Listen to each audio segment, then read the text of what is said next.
Turanezerewe kongera kuganira namwe ijambo ry'Imana. Uyu munsi turavuga ku ijambo rikurikira. Imana itangiye kubara imanuka. Aribyo bita mu Gifaransa compte à rebours. Cyangwa mu Cyongereza bagita countdown. Ni ukuvuga ngo ubara umanuka. Urugero utangiye kubara uhereye ku 10, ushobora kuvuga 10, 9, 8, 7, 6, 5, 4, 3, 2, 1, 0.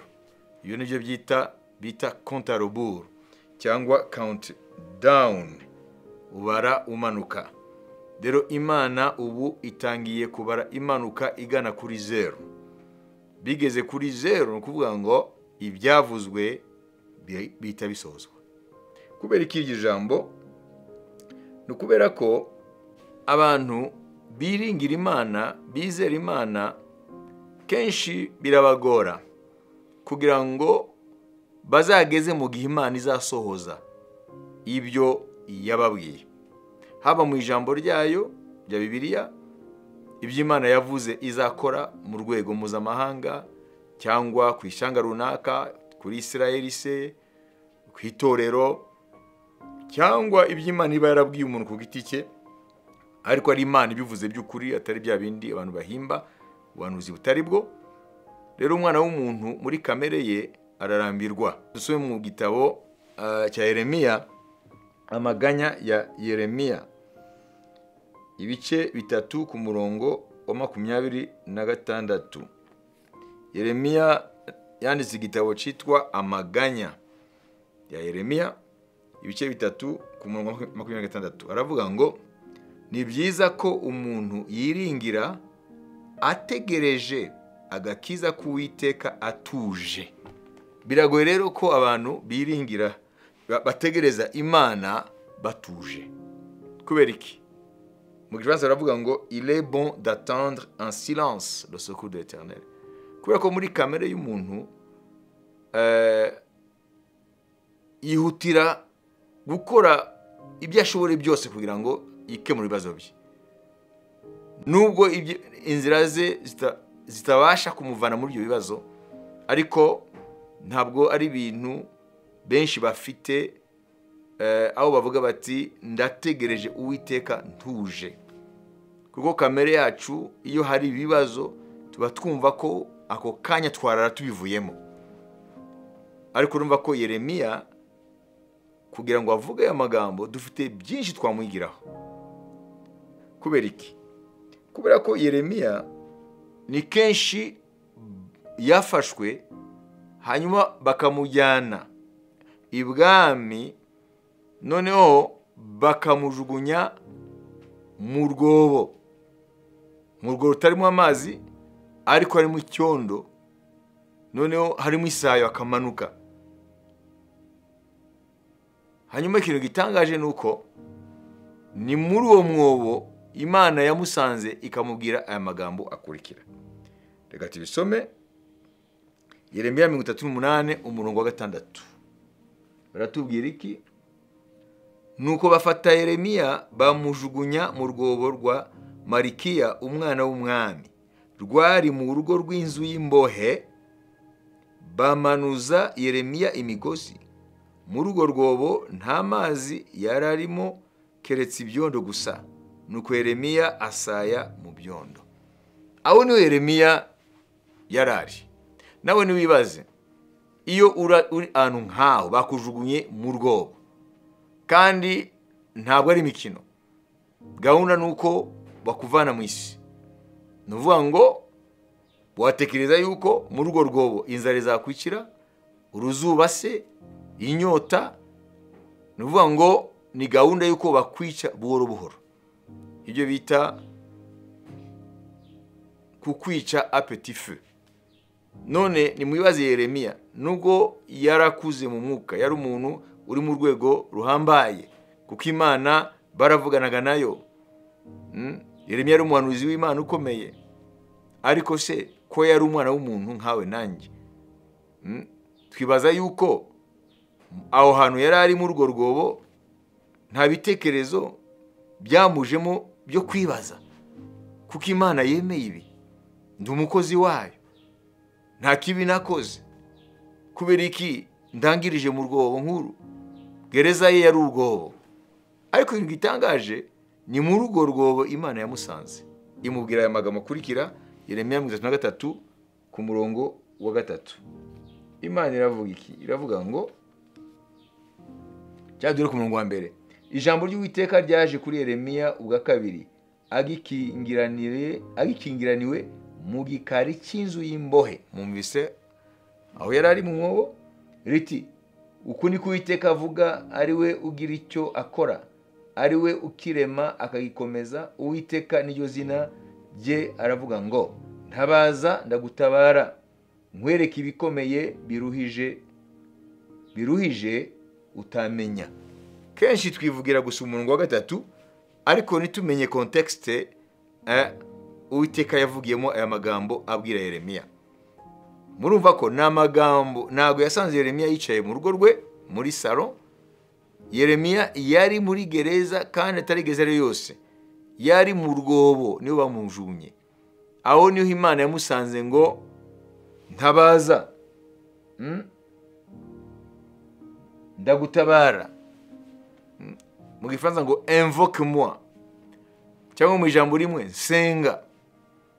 Urumva ko ni ibintu bigoye cyane iyo turi muri situation, mu bihe twagereranya n'urwobo rwa Yeremiya, nubwo bidahwanye, ariko Yeremiya by'ukuri yari mu rwobo, ariko twe tujya kubifata tukagereranya urwobo rwa Yeremiya nk'ibihe byose uwizeye Imana ashobora kugeramo, akumva yuko agoswe impande zose, akumva yuko ibye birangiye, akumva yuko nta muryango wo kubisohokamo abona, akumva yuko nta garuriro, akumva yuko ntabona ibintu uko bizarangira, mbere ntabwo ahabona.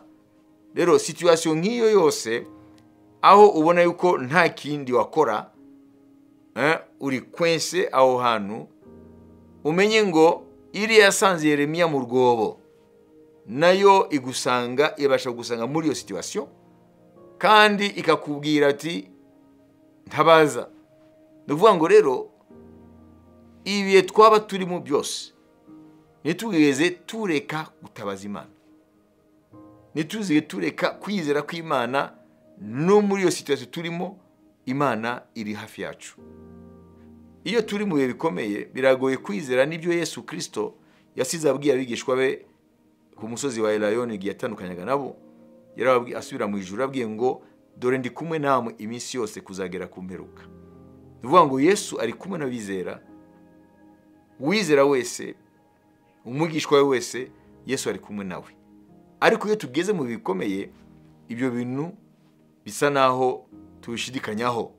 Na Yeremiya rero yashobora kwibaza ngo, ese Imana ko ibyinsaba gukora ndabikora, ndakanwa kayo, ndi umuhanuzi wayo, none kubera iki ndangirije muri urwo? Ndangirije muri gereza idasanzwe, kandi magereza yose. Ariko urumva naho nyine Imana yamusanze, na niwe yamubwiriye aya magambo abantu bakunda kuvuga, abasoma Bibiliya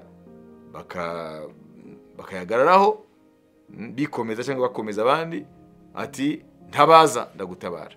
Ariko benshi ntibamenye niye situation, niye contexte Imana yavugiyemo. Ubwo rero twumvise ko Imana iravuga ko utegereje Uwiteka wese akwiye kwitegereza atuje. Twavuga ngo patience. Akwiye kuba patient. Akwiye kumenya ngo Imana uwitegereza wese, ufite icyo yiringira kuri yo, akwiye kuba afite umutima udahubuka, utavuga ngo ndabona Imana itinze none ngira mbigenze nje. Akwiye kuba azi ko akwiye gutegereza nimba koko Imana ariyo yizeye, ariyo yasezeranye. Akwiye kumenya ko Imana ni ngombwa, iraseruka. Hanyuma turebe amagambo abiri Yesaya 30 umurongo wa 15 na Zaburi ya 37 umurongo wa 7. Turebe aya magambo. Yesaya 30 umurongo wa 15 haravuga ngo, Uwiteka Imana uwera wa Isirayeli yavuze ati, nimugaruka mugatuza muzakizwa, mwituze no mu byiringiro nimo muzaherwa imbaraga, ariko mwaranze. Urumva Imana iravuga ngo nimwituze, ngo nimwituze no mu byiringiro ngo nimo muzaherwa imbaraga. Mugeza bavuga ngo c'est dans la tranquillité, dans le calme, dans la confiance. Ni kuvuga ngo gutuza imbere y'Imana ukayiringira ugategereza, ngo aho niho hari agakiza, aho ni Imana itabarira. Hanyuma Zaburi 37:7 nayo iravuga ngo, turiza Uwiteka umutegereze wihanganye, ntuhagarikwe umutima nubona ibyiza mu rugendo rwe. Donc uvuga ngo umuntu atubaha Imana n'umuntu usoza inama mbi. Ni kuvuga ngo ku muntu wiringiye Imana ngo akwiye guturiza imbere y'Uwiteka yihanganye amutegereje, ngo ntararikire inzira z'abandi basa naho bageze ku byo bifuza. Ko kenshi tugwa mu mutego wo gushaka kwigana abandi abo dushobora kwita ko ari abanyamahirwe, abageze ku bintu bifuje, tugashaka kubigana ngo natwe tugere ku byo bafite, tutanazi niziye nzira bo bakoresheje. Ese ni inzira z'amahoro? Ese ni inzira z'umugisha? Ese ni inzira zemewe n'Imana?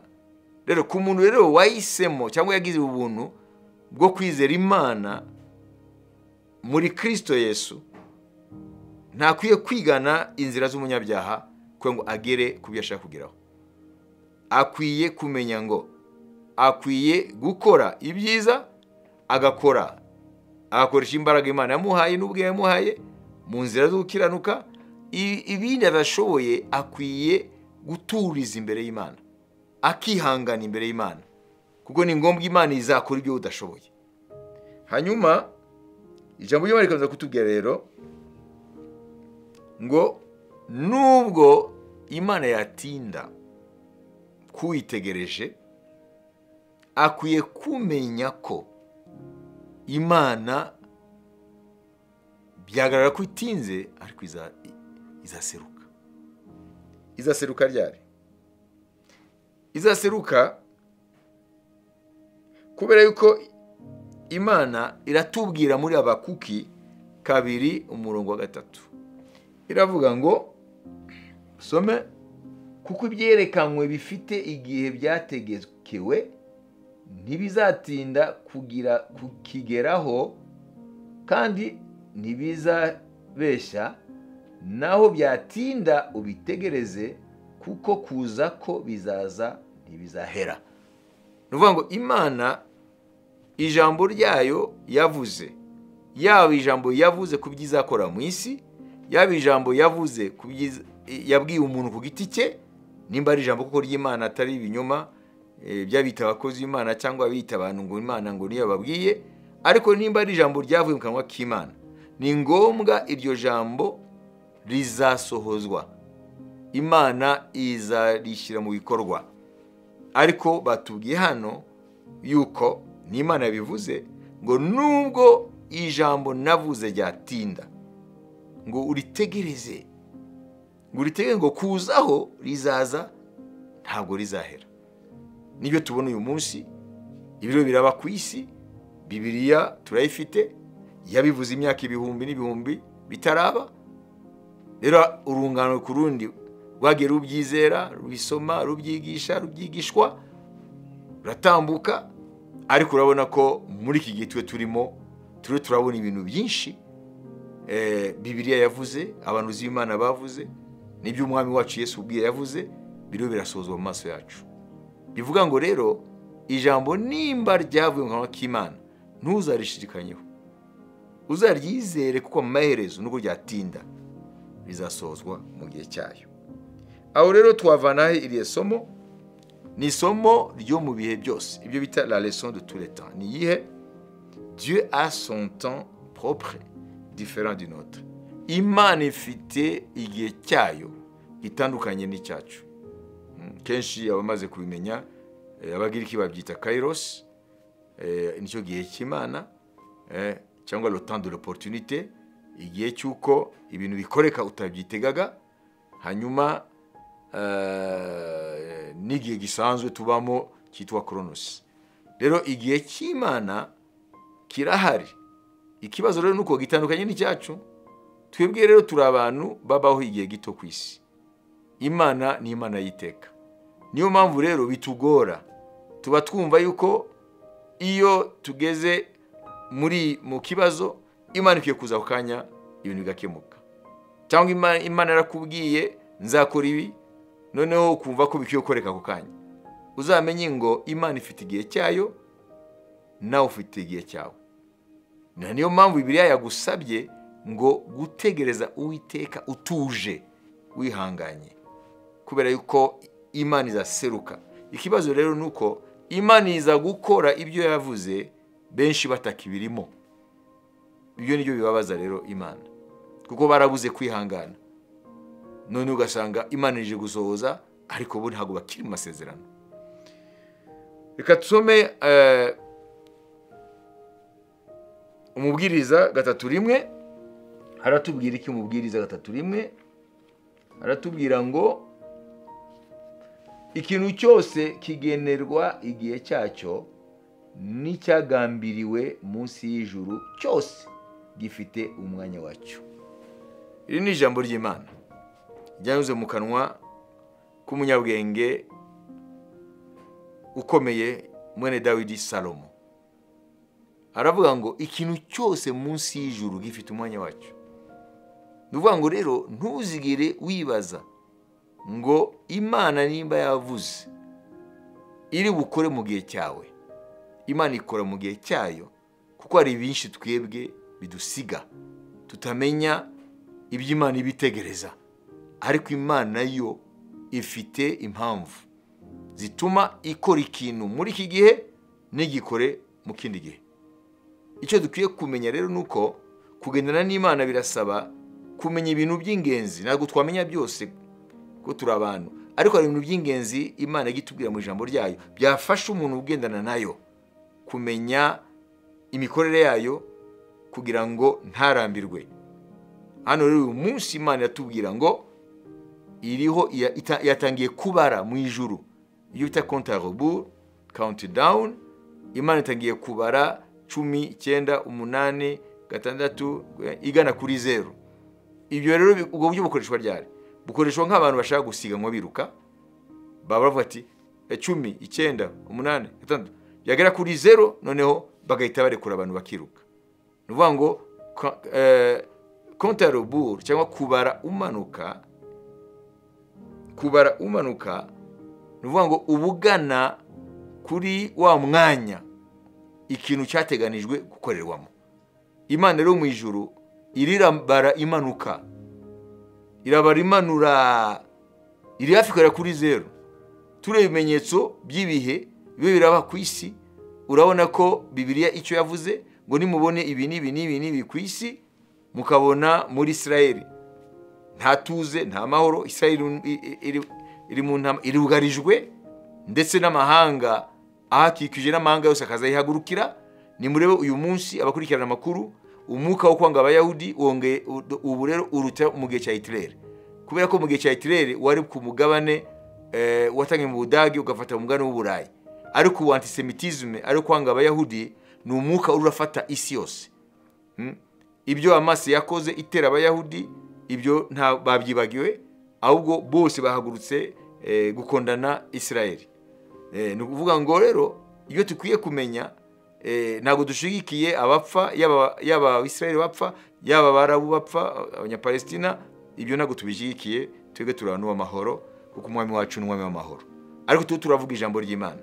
rero uyu mwuka rero kwanga abayahudi ku isi yose Bibiliya yarawuvuze iyo usoma Zakariya ibice 12 guhera ku murongo wa 1 ukamanuka uzumva ko mu gihe cy'iherezo ngo hazaba umwuka wo kwanga abayahudi mu bihugu byose kandi ukazaherukira amahanga yose yashizemo kutera Israeli cyane cyane bagambiriye gufata Yerusalemu. Ibyo rero ntabwo twabitindaho, ibyo biraba ku isi no mu mahanga nabyo biragaragara yuko Imana iramanuka irafugera kuri zero mu kubara kwayo. Konte ya roburi hafi kurangira. Niyo mpamvu umuntu akwiye kuba maso muri iki gihe nimba yiringira ko ijambo ry'Imana rukuri, ko Yesu Kristo ko yavuze ngo nzagaruka, amenye ko igihe cyo garuka kwikiri hafi. Uyu munsi rero ntabwo twagamije kuvuga ibyo kwa Yesu Kristo, twagamije kuvuga ukuntu umuntu yizera Imana adakwiye kurambirwa, yuko akwiye gutegereza atuje, akamenya ko Imana ntabwo itungurwa, ntabwo yirengagiza ibihe umuntu arimo wayo, ahubwo gusa umuntu wayo akwiye kumenya ngo birashoboka ko Imana yarekura ukisanga mu mwobo, nkuko Yeremiya yisanze mu rwobo, ariko mu butuvuga hano ntabwo ari umwobo nk'uri Yeremiya yarimo. Turavuga situation yose ituma ubona ko nta gisubizo, nukwiye kwiheba rero. Hano rero umubwiriza yatubwiye iki? Yatubwiye ngo ikintu cyose munsi y'ijuru icyagambiriwe ngo gifite umwanya wacyo. Ninde se afite iyo agenda? Ninde afite timing y'ibintu byagambiriwe munsi y'ijuru? Ni Imana ifite. Nizi buri kintu cyose igihe cyacyo kikwiye gukorerwa. Rero uyu munsi rero ukomere mu mwami wacu Yesu Kristo, wowe mwizera, ntiwite ku rwobo waba urimo, nukuvuga situation ubona ko nta gisubizo, ariko umenye ngo Imana yabwiye Yeremiya ari muri iyo situation igoye cyane, bamumanuye mu rwobo, niyo gereza ye, ngo untabaze ndakwitaba, nkwereke ibintu bikomeye utamenya, invoque moi je te répondrai. Nukuvuga ngo Imana irakubwira ngo nureke gusenga ngo kubera yuko uremerewe, ahubwo aho nukwiye gusenga by'ukuri. Kuko urumva ko Yeremiya yabwiwe gutabaza Imana ari mu rwobo. None nawe rero Imana irakubwira ngo ibyo wanyuramo byose ntuzigire ushira hasi intwaro yo gusenga, ntugire ushira hasi kwiringira Imana, ntuzigere ushira hasi guturiza imbere yayo. Uzajya umenya ngo nzakora ibyo nshoboye, Imana irazi ibyo nshoboye, irazi ubushobozi yampaye, ariko ibyo ntafitiye ubushobozi sinkwiye gukoresha inzira zitemewe n'Imana, sinkwiye no kurarikira ibyuriya uko yabigenje, ahubwo nkwiye guturiza imbere yayo, nkamenya yuko ni mwituze, ni mukwiringira, ni mukwizera ijambo ryayo, ngo niho harimo agakiza kacu.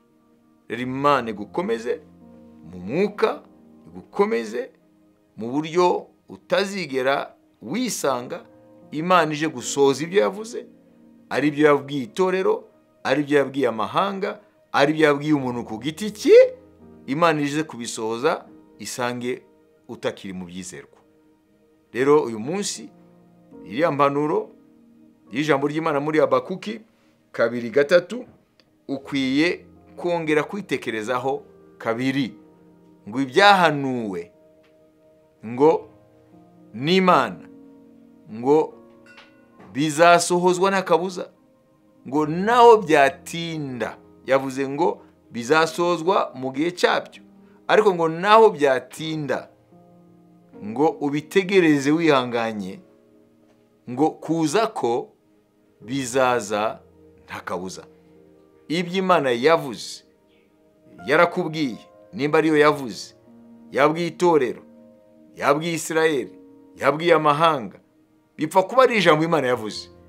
Ngo umuntu wizera Imana akwiye gutuza, agaturiza mu byo Imana yavuze, kubera yuko nubwo byatinda, niko Habakuki avuga, ngo kuza ko bizaza nta kabuza. Komera rero, Umwami Yesu abane nawe kandi ari kumwe nawe nkuko yabisezeranye. Ntuzigere na rimwe ucika intege. Na Yeremiya mu rwobo yarimo bamubwiye ngo tabaza, mu ijambo rimwe hamagara izina ry'Uwiteka, hamagara Imana yawe. Rero no mu rwobo Imana ubasha kwihamagara kandi Imana ikakumva. Amen.